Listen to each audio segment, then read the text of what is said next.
Всем здорово, народ! Не знаю, какое у вас мнение сформировалось, но вот лично у меня предвкушение по поводу выхода нового дополнения грядущего для Вованыча нашего любимого достаточно положительное. Не поймите меня неправильно, в Близзардах я ни на секундочку не сомневаюсь, естественно, и вроде бы на данный момент тенденции достаточно симпатичны, которые вот связаны с этим дополнением новым. И вот сегодня мне бы хотелось просто свои какие-то мысли по данному поводу высказать, поэтому подготавливайте чаек, всем приятного просмотра, погнали смотреть видос. Начну немножко издалека, почему же мне кажется, что вот Midnight это прямо то, что сейчас хорошо очень зайдет для комьюнити. Ну вот смотрите, во-первых, когда вышел Dragonfly, да, это был действительно новый аддон вот на то время. Он отличался от предыдущих, много новых механик, полеты добавились, открытый широкий мир, что само собой тоже под полеты было адаптировано. Но вот что самое глобальное, это была добавлена широкая возможность выбора активности под свой вкус. В рамках данного дополнения вас не заставляли заниматься чем-то конкретным, и не ограничивали ваш прогресс искусственно. Вы могли бегать только PvE подземелья и рейды, допустим, могли чисто PvP-шиться, при этом выполняя локальные задания параллельно, а могли и вообще болт на них положить и, в принципе, даже в ту сторону не смотреть. Могли качать репутацию с фракциями, а могли и не качать. И в целом, очень свободно в этом плане игра ощущалась. Плюс решили новые режимы повводить и потестировать, вот тогда появилась арена Solo Shuffle или Solo Queue, как она в народе обычно называется, ну, когда у вас рандомные тиммейты, рандомные противники, с этапа постоянно перемешиваются, и так вы вот 6 раундов отыгрываете. То есть, опять же, здесь основная суть режима в том, что ты соло регаешь, тебе не нужно предварительно ни пачку искать, ни тиммейтов подбирать, это все именно так автоматизировано. Если кому интересно, у меня вот прошлый ролик был посвящен теме упрощения, и можете как бы тоже его глянуть, но только после того, когда смотрите данный. А вот разница между Dragonfly и как раз-таки последним аддоном The War Within уже не такая существенная. По большей степени эти дополнения очень похожи по своей сути. Это не то чтобы сильно плохо, потому что мне вот этот концепт нравится, когда тебе не привязывают к конкретной активности, а дают тебе право выбора. Плюс как бы некоторые из этих вот направлений и задумок, которые заложились в Dragonfly, они были продолжены и в War Within, соответственно, ну по типу вот рейтинговая БГ, по-моему, появилась только в War Within, да, но здесь я могу ошибаться. Если мы говорим про PvE контент, то появились вылазки, которых, по-моему, в Dragonfly тоже не было. То есть Blizzard начали делать еще больший упор на возможность соло-гейминга. И вот опять же повторюсь, не мне судить, хорошо это или плохо, как будто бы стоит это просто принимать как данность, но вот это общая и смежная, да, тенденция последних двух аддонов, из-за нее уже скопилась такая жажда и ощущение чего-то новенького. Хотя, может, это лично у меня так сложилось только, хз, напишите ваше мнение в комментариях.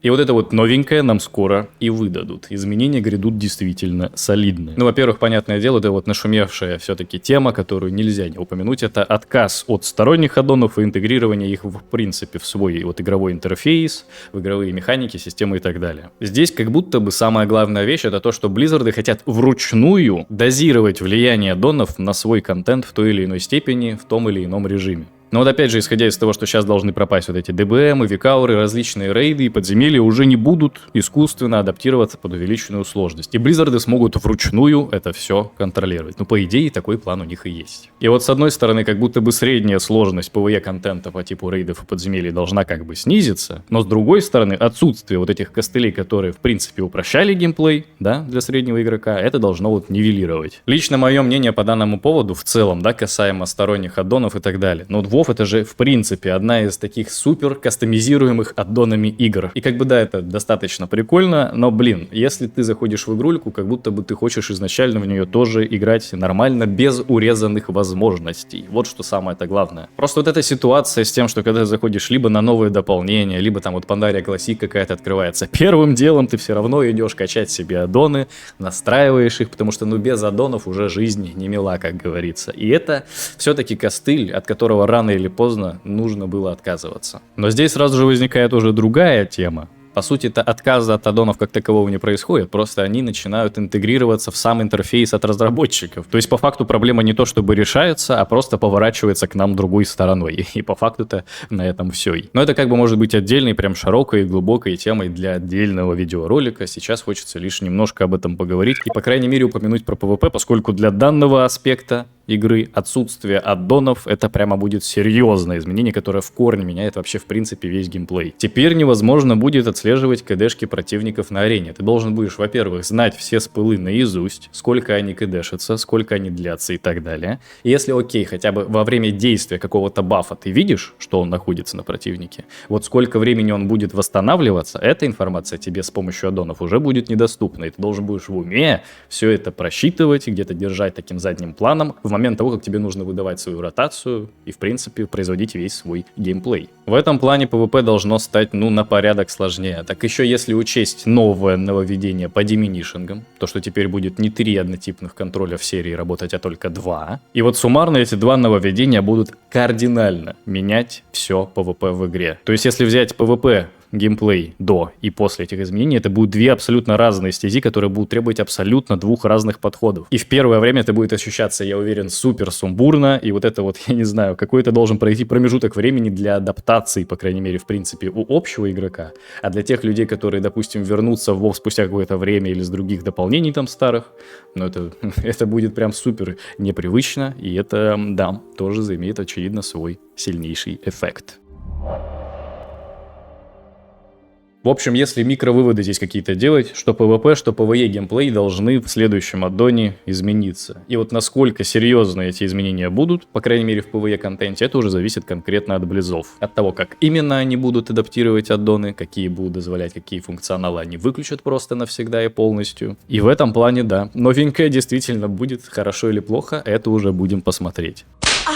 Кстати, то, что основные действия игры будут, по крайней мере, какую-то часть времени проходить возле луносвета, это вот лично для меня невероятная пушка-вышка, поскольку Бладельфы, это, наверное, одна из любимых моих, в принципе, рас в игре. Мне невероятно вкатывает их архитектура, в принципе, визуальный стиль расы тоже невероятно хорош. Да и в целом, просто вся культура Бладельфов лично для меня, я не знаю, оцениваю на 9,5 из 10. Еще с тех самых бородатых времен, когда прокачка привязывалась к локации, то есть у вас были ограничения по левелам, да, моей любимой стартовой локацией как раз-таки был Луносвет, его окрестности, вот эта вот тропа мертвых, когда сначала ты попадаешь в такой достаточно солнечный мир, да, появляешься, парочку квестиков выполняешь, парочку монозмеев убиваешь, потом тебя отправляют после работы посыльным в такую супер угрюмую локацию, где бегает вот эта нечисть, лузраны, гнилоступы, вы поняли. Плюс музычка, которая привязана к данной расе, соответственно, эти струнно-смычковые там виолончели, по-моему, играют, невероятный кайф.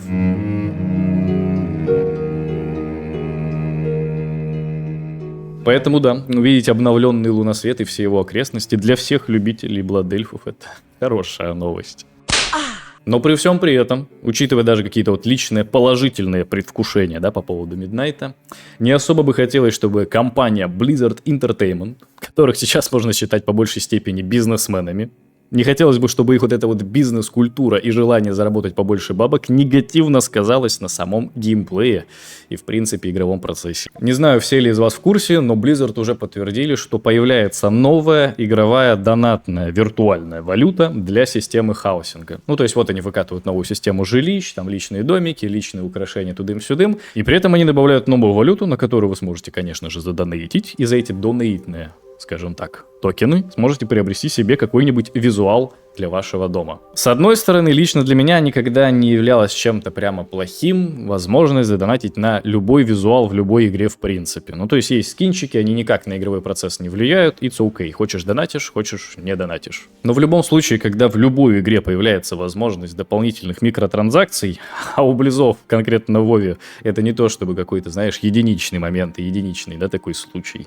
Но все равно это имеет более негативный эффект, чем позитивный. Я все понимаю, но, еще одна статья доходов для компании, еще одна донатная валюта. Но они что собираются? Теперь каждую новую механику какую-то дорабатывать еще слоем такого сверху доната, который, казалось бы, вроде бы и не влияет ни на что, но при этом он все равно присутствует, и негативный такой осадочек остается. Достаточно наивно, конечно, в 2025 году полагать, что вот будут выходить игры, которые ты раз купил условно, и потом просто в нее играешь, но все равно не очень хочется себя ощущать какой-то такой дойной коровой, которую любыми правдами и неправдами пытаются забайтить на то, чтобы деньги кинули в экран. То есть вот меня лично, как контент-мейкера, Blizzard уже обязали предзаказать Epic Edition на WoW Midnight, потому что там будет ранний доступ. А без раннего доступа, ты потеряешь просто во времени, 2 дня, по-моему, это огромное значение. То есть если я не хочу дополнительные деньги вкидывать, то я уже и в контенте недополучаю. А это, неправильно. Так что не знаю, народ, не знаю, конечно, но все вот эти вот дополнительные темки с донатом я не особо одобряю,